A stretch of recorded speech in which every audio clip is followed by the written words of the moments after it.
I am Avery Sanchez, and today I'm calling time on the only life I've ever known. The Norfolk Harbor spreads before me like liquid silver, morning mist rising from waters I've conquered 1,000 times before. At 60, my Olympic medals feel heavier in their display case than they ever did around my neck. This is Avery Sanchez for WNFK Sports, bringing you the final day of the National Rowing Championships. My voice carries steady across the airwaves, betraying none of the emptiness gnawing at my chest. Silver hair catches the harbor breeze as I adjust my headset. These blue eyes have watched decades of athletes chase dreams on these same waters. The crowd roars as Harvard edges past Virginia in the final stroke. I deliver the color commentary with practiced ease, but inside I'm drowning. Retirement looms like a storm cloud. What does a former Olympian do when the cheering finally stops? 20 miles away, Scarlett Lee pushes auburn hair from tired brown eyes. The data privacy consultant's desk lamp casts harsh shadows across client contracts. At 30, she's built a reputation protecting corporate secrets, but tonight, she craves something real in this digital wasteland we call modern life. She clicks through radio stations, seeking background noise for another late-night work session. Then my voice stops her cold. You know, folks, rowing teaches you that sometimes you have to trust the rhythm, even when you can't see where you're going.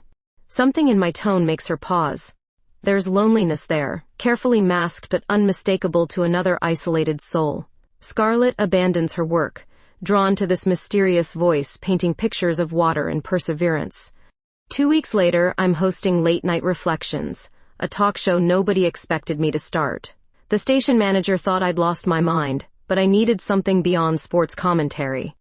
Something that felt like conversation instead of performance. The caller ID shows unknown, but I recognize the number. She's called 3 times this week. You're on the air. This is Sarah. Her voice carries a slight tremor. I wanted to ask about privacy in our connected world. I lean back in the studio chair. What kind of privacy are we talking about, Sarah? The kind where you can be yourself, without the whole world watching. There's pain in her voice that matches something in my own chest. I spent 40 years having my personal best times broadcast to millions. Privacy becomes precious when you've never had it. But weren't you lonely behind all that public success? The question hits deeper than any interview ever has. More than you might imagine. We talk for 30 minutes about digital footprints and authentic connection. Her intelligence captivates me, the way she sees through surface issues to core human needs. When she finally hangs up, the studio feels twice as empty. Scarlett stares at her phone, heart racing. She's researched everything about Avery Sanchez online. Olympic silver medalist in 1982. Sports commentator for 2 decades. Never married. No children mentioned in any profile. But none of that explains why this woman's voice feels like coming home. She dials again the next week. Sarah, is that you? I ask before she can speak. You remembered. I remember voices that matter. This time we talk about growing older in a youth-obsessed culture. I find myself sharing fears I've never voiced, about becoming invisible, about decades of discipline suddenly feeling pointless. Age brings clarity, she offers softly. Maybe what feels like ending is really beginning. Easy to say when you're young. I'm not as young as you think, and you're not as old as you feel. There's flirtation in her tone now, subtle but unmistakable. Something electric passes between us through fiber optic cables and radio waves. Tell me something real, Sarah. Something you've never told anyone. Long silence. Then, I think I'm falling for someone I've never met. My pulse quickens. That's dangerous territory. The most worthwhile things usually are. When the call ends, I sit alone in the darkened studio, wondering if this is how people connect in the modern world. Through voices in the night, honest words exchanged between strangers who might be less strange than they appear. Tuesday nights become sacred. I find myself leaving the radio station's green light on longer than necessary, hoping Sarah will call. The Norfolk Harbor looks different through the studio windows now, less like an ending and more like possibility waiting beneath dark waters. She doesn't disappoint. I have a confession, Sarah says without preamble when I answer. Her voice carries that same tremor but stronger now, more deliberate. I'm listening. I've been researching you. Avery Sanchez. Olympic silver, 1982. 2 decades of broadcasting. I know more about your rowing times than your personal life. My breath catches. The anonymity is gone, but somehow I feel more exposed than violated. What do you want to know that Google can't tell you? Everything they left out. Like why you never married, why you live alone in that house by the water. How does she know about my house? But I push the question aside.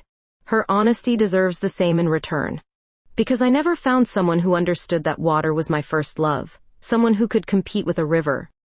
Maybe you were looking for competition instead of compliment. And what would you know about that, Sarah? I know about being alone. About building walls so high you forget they were meant to keep people out, not in. 20 miles away, Scarlett paces her apartment with the phone pressed to her ear. She's surrounded by 3 monitors displaying every available detail about Avery Sanchez. Photos from competitions, interview transcripts, property records showing a riverfront address in Ghent. The obsession should worry her, but it feels like research for the most important project of her life. I want to tell you something, Scarlett whispers. Something I've never told anyone. I'm here. I'm 30. I work in data privacy, ironically enough, given how much I know about you now. And I've been with women my whole adult life, but none of them ever made me feel like this. The admission hangs between us like a bridge neither dared build before tonight. Like what? I ask, though my racing pulse already knows. Like I want to drive to Norfolk Harbor right now and find you. I close my eyes, imagining this mysterious woman with the smoky voice standing on the dock where I trained for decades. What would you do if you found me? Probably lose my nerve completely. Or find your courage. The conversation shifts, becomes intimate in ways that have nothing to do with physical proximity. We talk about loneliness that tastes like leftover wine and empty achievements that echo in silent houses. About wanting someone who sees strength in vulnerability instead of weakness. Age is just numbers, she says when I mention our likely age difference. Connection is everything else. Easy to say when you're not watching your reflection change daily. Who says I'm not watching? Who says I don't see beauty in silver hair and lines that tell stories? My hand moves unconsciously to my hair and I realize I'm blushing like a teenager. You don't know what I look like. I know your voice. I know how you breathe when you're thinking. I know you bite your lip when you're nervous because I can hear it in how your words change. She's right. I am biting my lip. Sarah. I pause, testing the name that's become my favorite word. What if we met? What if the chemistry is just radio waves and loneliness? Then we'll have one perfect conversation to remember. And if it's more? Then we'll have everything to discover. Scarlett hangs up and immediately regrets it. The apartment feels smaller, filled with the weight of possibility and fear. She stares at Avery's address on her screen, 23 minutes away according to GPS. Close enough to touch, far enough to retreat. Back in the studio, I sit with the dial tone humming in my ear. Sarah's voice echoes in the empty space, challenging everything I thought I knew about connection. At 60, I believed I was past the age of butterflies and racing hearts. I was wrong. My reflection in the studio window shows silver hair and blue eyes that suddenly look alive again. For the first time in months, retirement feels less like death and more like transformation. I pick up my phone and send a text to the station manager. Need Friday night off, personal matter. Then I drive home along the harbor, wondering if somewhere in Norfolk, a woman named Sarah is looking at the same dark water and feeling the same impossible hope. Thursday's call changes everything. Sarah's voice carries new determination, like someone who's made a decision that scares and exhilarates in equal measure. Avery, I need to tell you my real name. My pulse quickens. We've built this connection on mystery, on the safety of partial truths. Are you sure?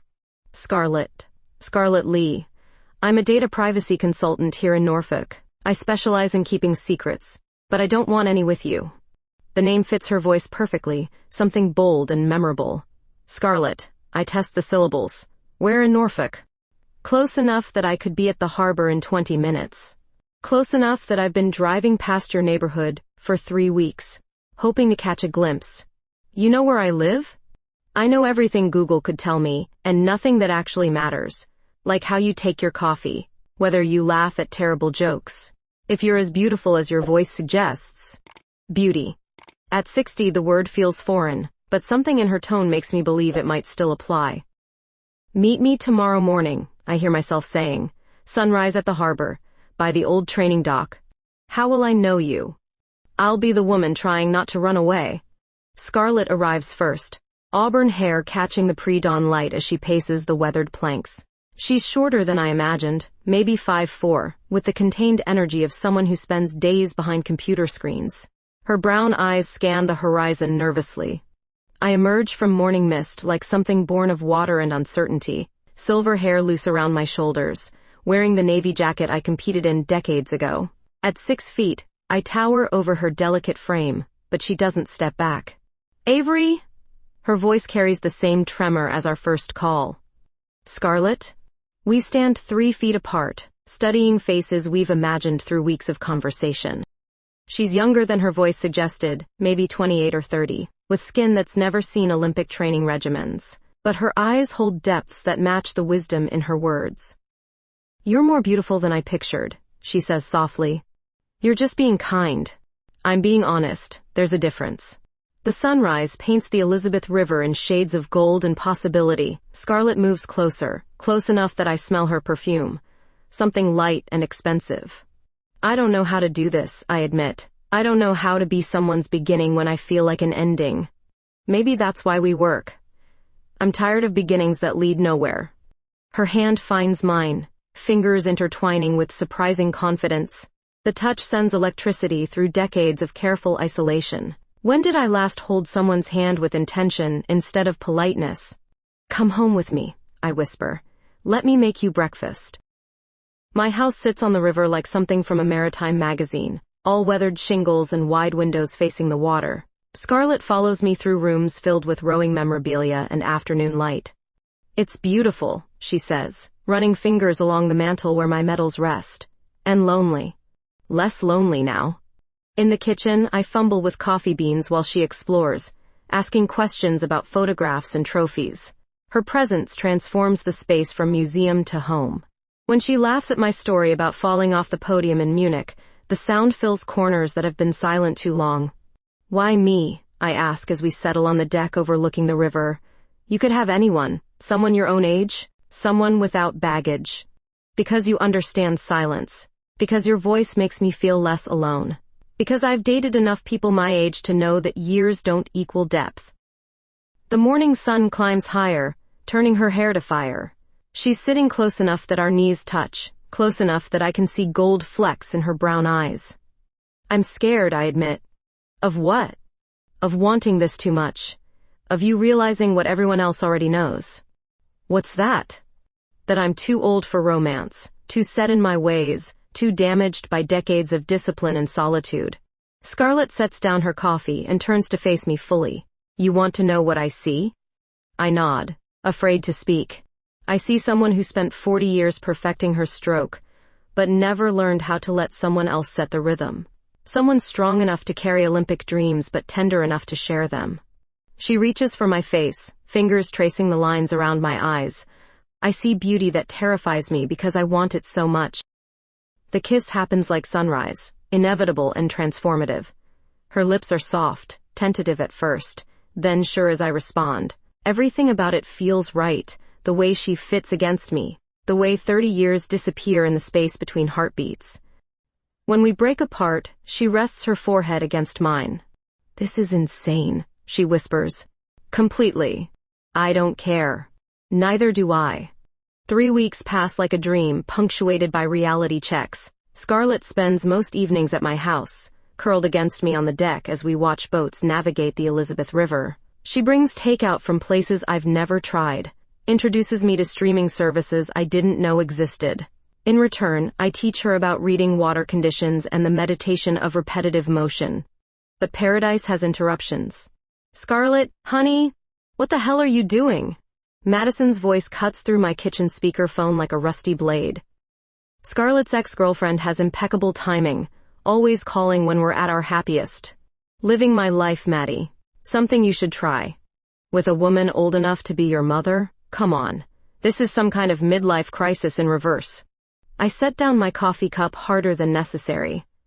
At 60, I've heard variations of this criticism my entire life. Too tall for some, too focused for others, now too old. but hearing it applied to Scarlett makes my chest burn. She's not my mother, Scarlett says coolly. She's someone who knows what she wants and isn't afraid to pursue it. Listen, I did some research. Olympic athletes have notoriously short relationships. They're used to putting goals before people. Don't say I didn't warn you. After Scarlett hangs up, silence stretches between us like deep water. I know she's studying my face, looking for confirmation of Madison's poison. Is she right? Scarlett's voice is smaller now, vulnerable. About what part? The part where you put goals before people. Where this is just another finish line for you. I pull back, stung. Is that what you think? I don't know what to think. 3 weeks ago, I was anonymous. Now I'm someone's age-inappropriate girlfriend being psychoanalyzed by my ex. The word girlfriend hits me like a missed stroke. We've never defined this, never discussed what we're building together. The omission suddenly feels enormous. Maybe Madison has a point, I say, hating myself for the words.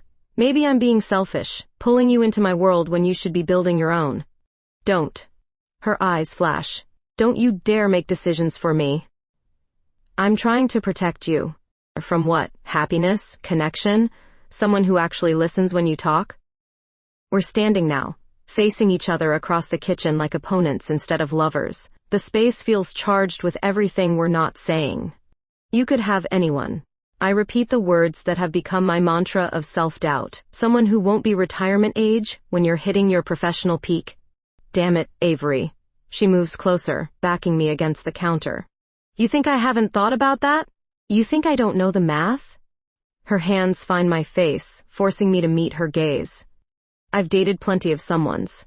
None of them made me feel like this. Like what? Like I want to tear your clothes off and worship every year you've lived. Like your experience is the most attractive thing about you, not something to apologize for. The air between us shifts, becomes electric. Her thumb traces my lower lip, and I forget every rational argument against this. Show me, I whisper. She doesn't need to be asked twice. Her mouth finds mine, hungry and demanding.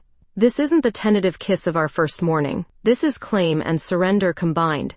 30 years of longing meeting 60 years of careful control. We move through the house like a storm system, shedding clothes and inhibitions. In my bedroom, afternoon light streams through sheer curtains, painting her skin golden. She's beautiful in ways that have nothing to do with age, all curves and confidence and focused attention. Are you sure? I ask, as she pushes me back onto the bed. I've never been more sure of anything. What follows is revelation wrapped in sensation. She maps my body like she's memorizing coordinates, finding places I'd forgotten could respond. Her touch erases every doubt about desirability, about relevance, about whether someone my age still has the right to want and be wanted. When I return the attention, she moves against me like water finding its level, natural and inevitable. There's no performance here, no competition, just two people discovering how perfectly they fit together despite every logical argument against it. Afterward, we lie tangled in sheets and fading light. Her head rests on my chest, auburn hair spilling across silver skin. The convergence looks like art, like something a photographer would capture for posterity. I love you, she says softly. The words dropped into silence like stones into still water. My heart stops, then races. Scarlett, I know it's fast, I know it's crazy, but I love your voice, your strength, the way you've made space for me in a life I thought was complete. I tighten my arms around her, feeling the truth settle in my chest like something I've been carrying without knowing its name. I love you too. Desperately, terrifyingly. Good, she murmurs against my skin. Terrifying means it matters. Outside, the Elizabeth River continues its ancient passage toward the Chesapeake Bay. Inside, we've created something new, something Madison and logic and 30 years can't diminish. At least not yet.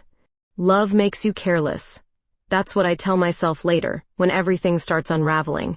But in early October, with Scarlett's laughter filling my house and her clothes mixed, with mine in the laundry, carelessness feels like the most natural thing in the world.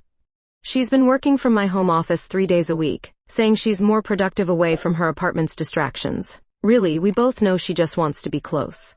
I find excuses to bring her coffee, to steal kisses between client calls. At 60, I'm acting like a teenager, and I don't care who knows it. Except someone is watching. Derek Chen has made a career out of exposing Norfolk's elite. His blog Harbor Secrets specializes in the kind of gossip that ruins reputations and ends careers. Politicians, business leaders, anyone with something to hide becomes his prey. His weapon is patience and a telephoto lens. I first notice him during my morning broadcast. A flicker of movement in the parking lot, someone sitting in a Honda Civic with tinted windows. When I mention it to Scarlett, she shrugs it off as paranoia. You're a public figure, people recognize you. But I know the difference between recognition and surveillance. Olympic training teaches you to notice patterns, to sense when someone is studying your rhythm. Derek has been studying mine for weeks. The morning everything changes starts perfectly. Scarlett emerges from my shower wearing nothing but my old Olympic robe, silver hair still damp from our shared evening. She's singing something under her breath, off-key but beautiful. Coffee's ready, I call from the kitchen. In a minute. I'm enjoying the view. She means the harbor. But when I turn, her eyes are on me. Even after 2 months, her attention still makes me flush. At 60, I shouldn't blush anymore, but Scarlett has rewritten all my rules about age-appropriate behavior. We should talk about Thanksgiving, she says, settling beside me with her mug. My sister keeps asking when she'll meet the mysterious woman who's made me so happy. Family. We've avoided the topic carefully, focusing on the bubble we've built together. But bubbles burst, and real life includes siblings who ask uncomfortable questions. What have you told her about me? That you're brilliant, beautiful, that you make me feel like the best version of myself. Not that I'm 30 years older. Age came up. She's curious, not judgmental. I want to believe her, but experience suggests otherwise. People judge age gaps automatically, especially when they involve women. Society accepts older men with younger partners as natural order. Reverse the genders and suddenly it's predatory or desperate. My phone buzzes. Unknown number, local area code. Avery Sanchez? Speaking. This is Derek Chen from Harbor Secrets. I'm working on a story about your personal life. Would you care to comment? Ice replaces blood in my veins. Scarlett looks up from her coffee, sensing the shift in atmosphere. I don't know what you're talking about. I think you do. I have photographs of you and Scarlett Lee.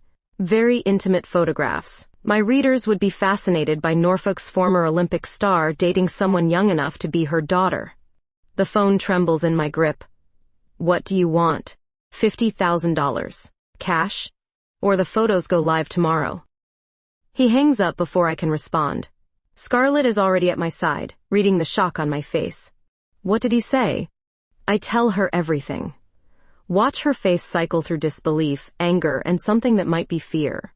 Her privacy expertise kicks in immediately, but her voice shakes. This is what I do for a living. Corporate extortion, personal blackmail, it's all the same.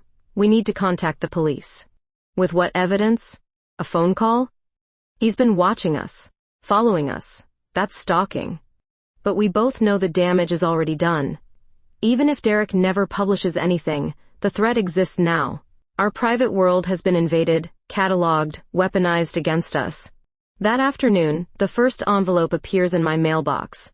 No return address, just my name written in block letters. Inside are printouts. Photos of Scarlett leaving my house at dawn. Us kissing on the deck. Her fingers tracing patterns on my shoulders through the bedroom window. The images are artfully composed, professionally shot. Derek has been watching us for weeks, documenting our most intimate moments. Looking at them feels like violation layered over violation. We can't let him win, Scarlett says, but her voice lacks conviction. She's seen what digital exposure can do to careers, to lives. Her clients pay millions to prevent exactly this kind of breach. Maybe we should pay him. Absolutely not. That just makes him come back for more. Then what? Let him destroy both our reputations for sport? We're fighting now, stress fracturing the harmony we've built. Outside, autumn light fades over the Elizabeth River, but inside my house, everything feels darker. I won't let him hurt you, I say finally. Your career, your family relationships, they matter more than this. Don't you dare. Her eyes flash dangerously. Don't you dare decide what matters to me. I'm trying to protect you. I don't need protection. I need you to fight for us. But looking at those photographs, seeing our love reduced to gossip fodder, I wonder if there's anything left worth fighting for. Derek Chen has turned our privacy into his profit. The question is whether we'll survive his business model. The phone rings again. Same unknown number. Have you considered my offer? We're not paying. Then I hope you're ready for fame, Miss Sanchez. Norfolk loves a scandal. Scarlett transforms into someone I've never seen before. Her apartment becomes a war room, 3 monitors displaying Derek Chen's digital footprint like a complex map of vulnerabilities. She works 18-hour days, fueled by coffee and fury, her fingers dancing across keyboards with surgical precision. He's been doing this for 2 years, she says without looking up from streams of code. Always the same pattern. Surveillance, photographs, then blackmail. But he's sloppy with his digital security. I watch her work from the couch, feeling useless. Olympic training prepared me for physical challenges, not cyber warfare. My expertise involves reading water conditions and judging wind patterns, not tracking down online predators. How many others? I ask. At least 6. A city councilman having an affair. A bank president with gambling debts. A judge whose son deals drugs. Derek's been building a portfolio of Norfolk's dirty secrets. Her voice carries professional detachment, but I see the tension in her shoulders. This isn't just about us anymore. It's about every person Derek has violated for profit. Most of them paid, she continues. 50,000 seems to be his standard rate. But 3 victims refused, and he destroyed their lives anyway. The weight of impending exposure settles on my chest like water filling lungs. At 60, I thought my scandal days were behind me. Olympic athletes face scrutiny, but retired ones usually fade into comfortable anonymity. Maybe paying is the smart choice. No. She spins in her chair, brown eyes fierce. He's counting on that mentality. Fear makes people compliant. Fear also keeps careers intact. Your career survived 40 years of public attention. It can survive this. But can she? Scarlett's professional reputation depends on discretion, on clients trusting her with their most sensitive data. Association with scandal, even as a victim, could destroy everything she's built. I move behind her chair, hands settling on tense shoulders. The massage is intimate, automatic, something we've done dozens of times. But now even innocent touch feels dangerous, knowing Derek might be documenting every moment. I hate that he's made us afraid of each other, I whisper. She leans back against me, some of the tension leaving her body. He hasn't. Look. Her monitor displays Derek's bank records, obtained through methods I probably don't want to understand. Regular deposits from a dozen sources, all matching his blackmail timeline. This is illegal, isn't it? I ask. Completely. But so is extortion and stalking. Scarlett. I know the risks, but I also know how to cover digital tracks. She pulls up another window showing Derek's location history, traced through his phone's GPS. The pattern is chilling. Our house, Scarlett's apartment, the radio station, her office building. He's been mapping our entire relationship. We take this to Detective Martinez tomorrow, she says. Build a case that puts him away for more than just blackmail. But tonight, we're still targets, and tomorrow feels impossibly far away. Back at my house, we try to reclaim normalcy. Dinner on the deck, wine as the sun sets over the river. But every shadow could hide a telephoto lens. Every sound might be footsteps. Derek has poisoned our sanctuary. This is what he wants, Scarlett says, refilling our glasses. To make us prisoners in our own lives. Then let's refuse to be prisoners. I stand, extending my hand. She takes it, confused but trusting. I lead her inside to the bedroom, where afternoon light streams through windows we haven't bothered to cover. Here? Now? Especially here. Especially now. If Derek wants to document our love, let him see what real intimacy looks like. Not the stolen glimpses he's captured, but the full truth of 2 people choosing each other despite every obstacle. What follows is defiance wrapped in desire. Scarlett moves against me with desperate intensity, as if physical connection can shield us from digital violation. Her touch erases every doubt about whether this relationship is worth the risk. When she calls my name, voice breaking with pleasure, I pour everything into the moment. Every fear about age and appropriateness and social judgment. Every hope that love might be stronger than scandal. Afterward, we lie tangled in sheets and fading light, breathing hard from more than physical exertion. I love you, she whispers against my neck. Whatever happens tomorrow, that doesn't change. Promise me something. What? If this gets too ugly, if your career starts suffering, you'll walk away. I can survive scandal. You shouldn't have to. She props herself up on one elbow, brown eyes serious. You want to know why I fell for you? I nod. Because you're brave enough to compete at the Olympics, but still ask permission before kissing me. Because you've spent 60 years learning how to be strong, but you're not afraid to be vulnerable. Her fingers trace the lines around my eyes, mapping years like topography. I'm not walking away. Not from you, not from us, not from what we're building together. Outside, darkness falls over Norfolk Harbor. Somewhere in the night, Derek Chen plots our destruction. But here, in the space between heartbeats, we've created something he can photograph but never understand. Love that chooses courage over safety. Connection that refuses to be reduced to gossip. Tomorrow we fight back. Tonight, we hold each other and remember why the battle matters. Derek Chen strikes at dawn, like a predator who studied his prey's weaknesses. My phone explodes with notifications before I'm fully awake. Text messages, emails, missed calls from numbers I don't recognize. Scarlett sits up beside me, hair tousled, reading her own digital assault. Harbor Secrets just went live, she says quietly. The blog post is titled, Olympic Legend's Secret Life. 60-year-old sports icon dating woman, young enough to be her daughter. The photographs are arranged like evidence in a criminal case. Us kissing on the deck. Scarlett leaving my house at sunrise. My hand on her lower back as we walk along the harbor. But it's the commentary that cuts deepest. Derek has crafted each paragraph to maximize damage, painting our relationship as predatory, desperate, scandalous. He describes me as a aging athlete clinging to youth and Scarlett as a career climber using intimate connections for professional advancement.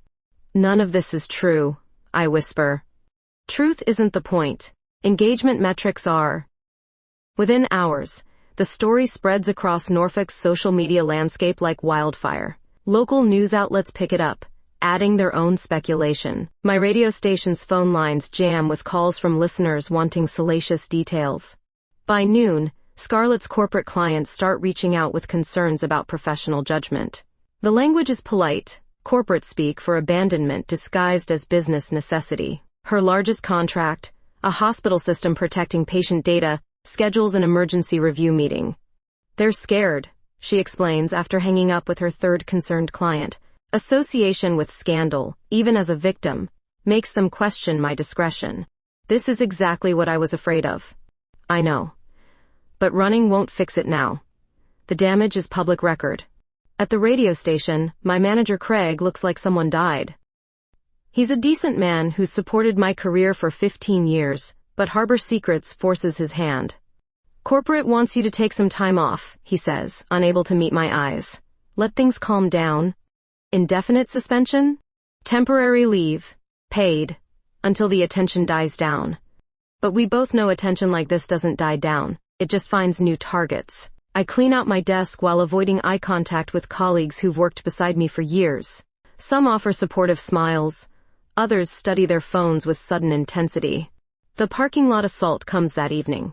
I'm leaving Scarlett's apartment when reporters swarm like predators scenting blood. Cameras flash, microphones thrust toward my face. Questions shouted over each other in a cacophony of manufactured outrage. Miss Sanchez, how do you respond to criticism about the age gap? Are you taking advantage of a younger woman's affection?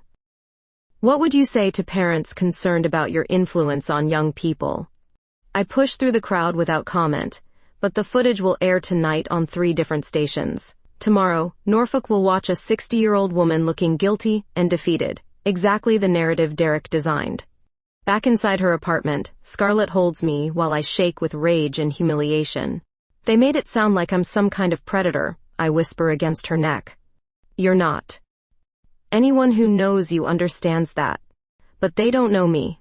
They know Olympic medals and radio commentary. Now they'll know scandal. The next morning brings the final blow. An email from Derek sent to both our addresses. Hope you're enjoying your 15 minutes of fame. This is what happens when people refuse reasonable requests. Your relationship is now Norfolk's favorite topic.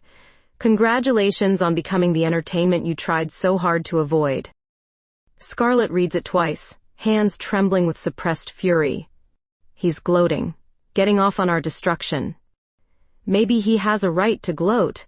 He gave us a choice, and we chose pride over pragmatism. We chose integrity over extortion. But integrity feels cold comfort when your entire life becomes public consumption. When grocery store clerks recognize you as that woman from the scandal. When former colleagues avoid eye contact, as if your disgrace might be contagious. That afternoon, I make the hardest decision of my life. I'm leaving Norfolk, I tell Scarlett over coffee that tastes like ash. Maybe Richmond. Somewhere I can disappear until this dies down. She sets down her mug with deliberate care, brown eyes studying my face like she's memorizing it. For how long? However long it takes. And us? The question hangs between us like a bridge neither wants to cross. Everything we've built, every moment of connection and understanding, reduced to logistics and damage control. This isn't fair to you, I say. Your career, your reputation, your family relationships. I won't be the reason you lose everything you've worked for. That's my choice to make.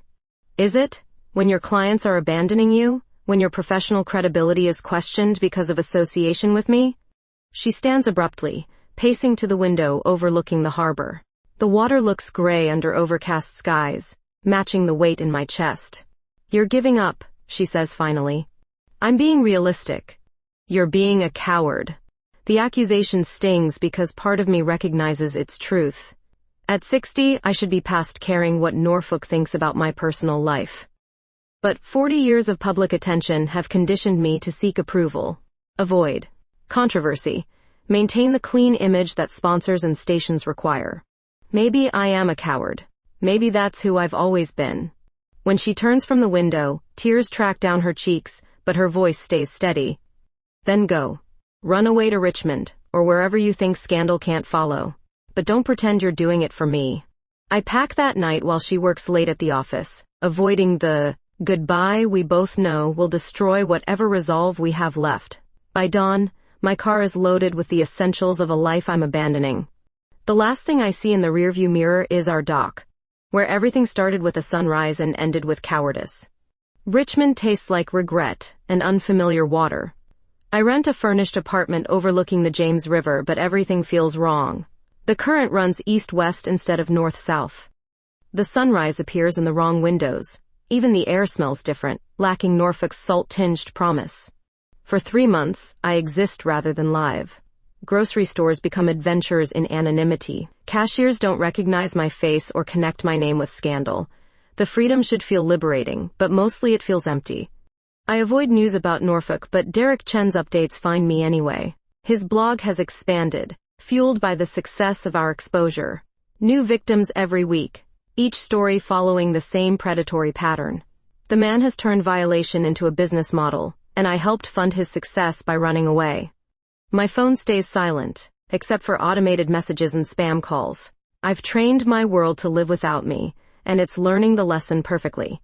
Then Jake Morrison calls on a Tuesday that feels like every other Tuesday in exile. Avery? It's Jake, from Scarlett's old firm. My pulse quickens at her name, but I keep my voice level. How did you get this number? Scarlett gave it to me. Don't worry, she didn't ask me to call. This is my decision. How is she? Professionally? Thriving. Personally? Probably ask her yourself. He pauses, weighing words carefully. Derek Chen was arrested last week. Federal charges for cyberstalking, extortion, identity theft. Turns out Scarlett's evidence was just the beginning. FBI found victims in 4 different states. Relief floods through me like cold water. What about the blog? Shut down. All posts removed. The man's looking at serious prison time. And Scarlett's clients? Here's the thing. When the dust settled, when people realized she was a victim who fought back instead of a scandal participant, most of them came back. Turns out integrity is good for business after all. I sink into my rental couch, processing information that renders 3 months of exile pointless. Derek is gone. The blog is defunct. Norfolk has moved on to newer scandals. I could go home tomorrow if home still exists. There's something else, Jake continues. I'm starting a new cybersecurity firm. Scarlett's going to be my partner, specializing in digital privacy protection. We want to help people before they become Derek's next victims. That sounds perfect for her. Yeah, well, she's good at helping everyone except herself. She's been miserable for months, Avery. Throwing herself into work, avoiding personal connections, acting like she's forgotten how to smile. Guilt tastes like metal in my mouth. I thought leaving would protect her career. Her career needed protecting from Derek Chen, not from loving someone. You leaving just added another layer of damage. After Jake hangs up, I sit staring at the James River, wondering how good intentions became such spectacular failures. I left Norfolk to shield Scarlett from scandal's fallout. Instead, I became the fallout, abandoning her when she needed solidarity most. My reflection in the apartment window shows a 60-year-old woman who spent 3 months practicing cowardice instead of courage. Silver hair needs cutting, blue eyes look tired, skin has lost the glow that Scarlett's attention used to provide. I dial her number before courage deserts me again. Avery? Her voice carries surprise and something that might be hope. Jake called. He told me about Derek, about the arrest. Oh. Disappointment replaces hope. You're calling about Derek.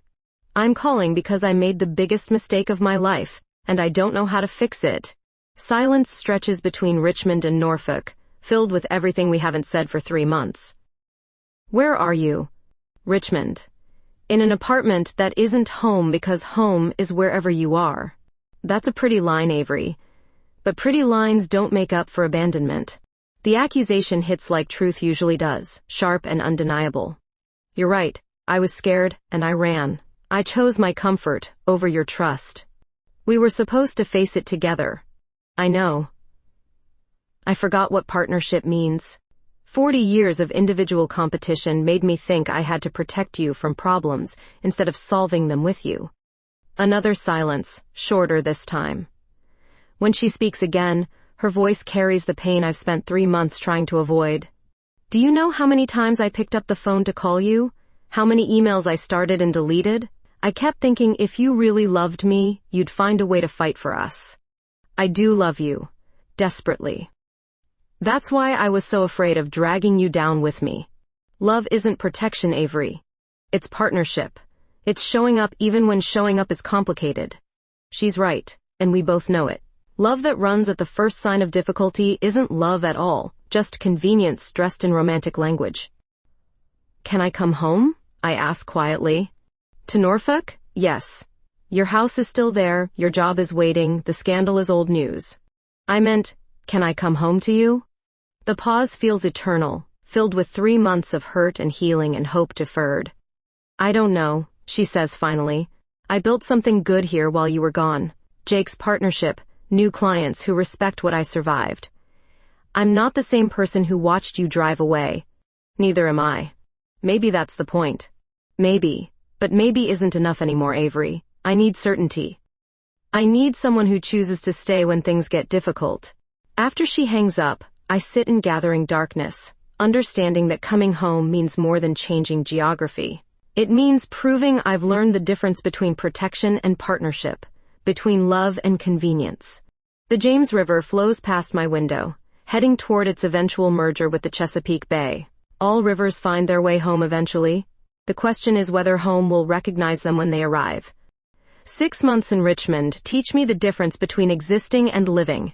I exist in a city that doesn't know my name, work part-time for a local sports blog, and spend evenings watching rivers that run the wrong direction. But living, real living, demands more courage than I've managed to summon. Until the morning Jake calls with news that changes everything. Scarlett's been nominated for a Cybersecurity Excellence Award, he says. Recognition for her work exposing Derek's operation. The ceremony is next week in Norfolk. That's wonderful. She deserves recognition. Here's the thing.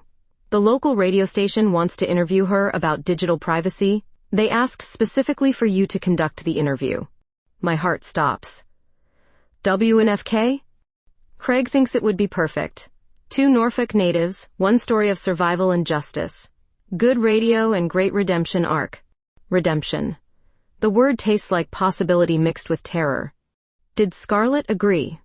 She said she'd consider it if you were professional enough to separate personal history from public interest. The challenge in her response makes me smile for the first time in months. Even extending an olive branch, she demands I prove I've grown beyond the woman who ran away when love got complicated. I drive back to Norfolk on a Tuesday morning that tastes like second chances. The Elizabeth River appears around the final curve like an old friend, familiar and welcoming despite my absence. My house looks smaller than I remember, but the dock where everything began still extends into water that knows my history. At WNFK, Craig greets me with careful professionalism. You sure you can handle this objectively? If I can't, you'll know within the first 5 minutes. And if she brings up your relationship? Then we'll address it honestly and move on to cybersecurity. But when Scarlett arrives, objective journalism becomes impossible. She's cut her auburn hair into a sleek bob that frames her face perfectly. Her brown eyes carry new confidence, the assurance of someone who's survived public scrutiny and emerged stronger. At 30, she looks like success tastes. Avery. She extends her hand formally. Thank you for doing this interview. Congratulations on the award. Norfolk should be proud. We settle into the studio with professional distance that feels like performance. But when the red light goes live, something shifts between us.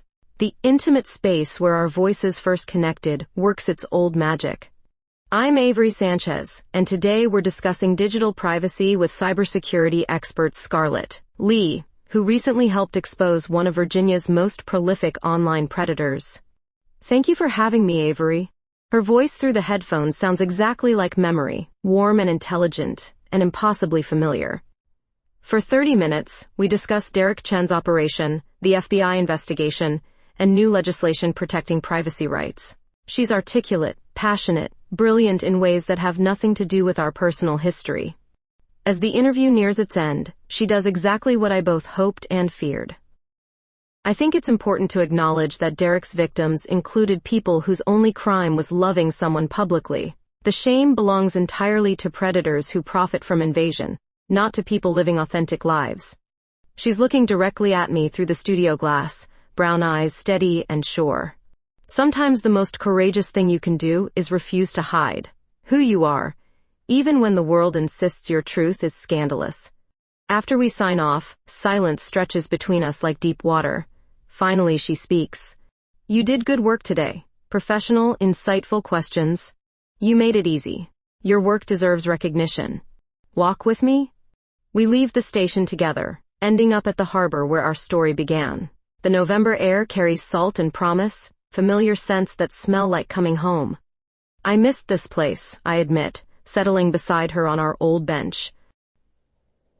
The harbor misses you too. Different energy with you gone. And you? Did you miss me?